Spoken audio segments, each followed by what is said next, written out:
Hello, my name is Daniela Arango. And my name is Natalia Maya. This is Little Red Riding Hood. Little Red Riding Hood.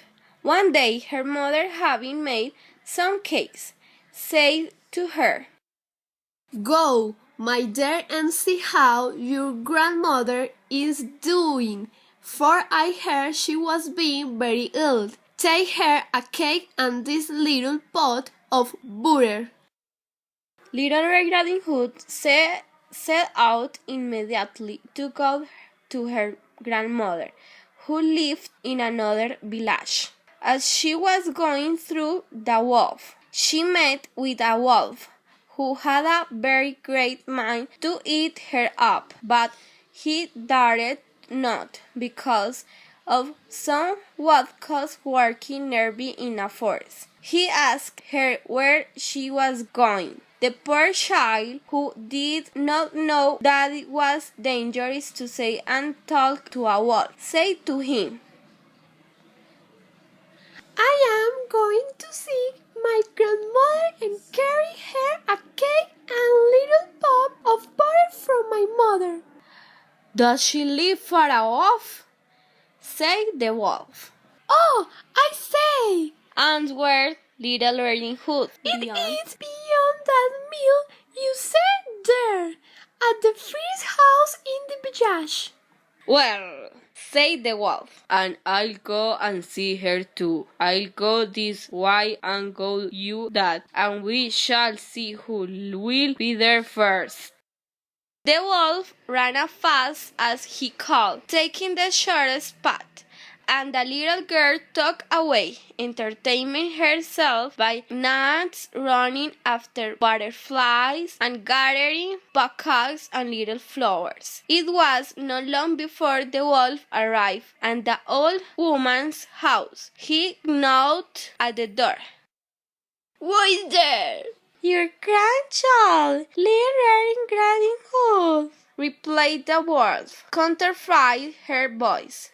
"Who was brought your cake and a little pot of butter sent you by mother?" The good grandmother, who was in the bed because she was somewhat ill, cried out, "But the bobbin and the latch will go up."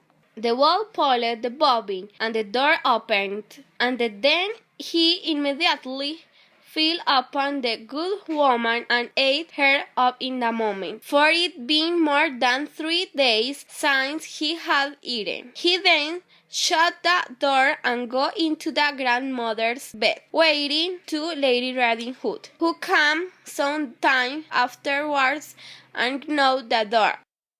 "Who's there?" Little Red Riding Hood, hearing the big voice of the wolf, was at first afraid, but believing her grandmother had a cold and was hoarse. It is your grandchild, Little Red Riding Hood, who has brought you a cake and a little pot of butter mother sends you. The wolf cried out to her, softening his voice as much as he could. "Put the bobbin and the latch will go up." Little Red Riding Hood pulled the bobbin, and the door opened. The wolf, seeing her come in, said to her, hiding himself under the bedclothes, "Put in the cake and the little pot of the butter upon the stove, and come get into the bed with me." Little Red Riding Hood took off her clothes and got into the bed.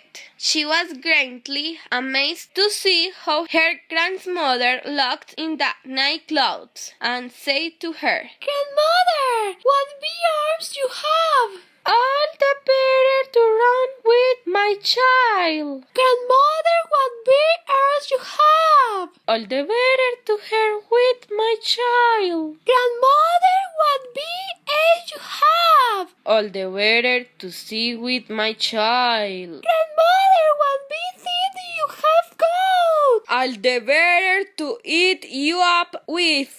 And saying these words, the wicked wolf fell upon Little Red Riding Hood and ate her all up.